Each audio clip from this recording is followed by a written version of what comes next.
Paglilitis ng ICC kay Duterte pinaghahandaan na. Digong 10 days nang hindi nagpapakita o hulihin na ng Interpol ayon kay Senator Trillanes. Kawawa naman. Parang may sakit na eh. May nakikita kasi ako nung polis ako nung presidente pa ako na assign sa akin. Nawala man nung the one thing that I can contribute really is let us avoid bloody incident. Hindi pa pwede. Dadating yan.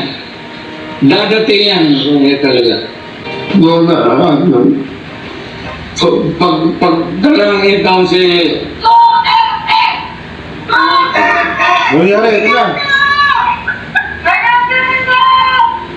No, alam mo,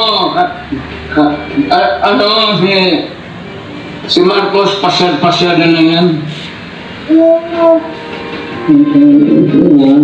Oh, ano yun?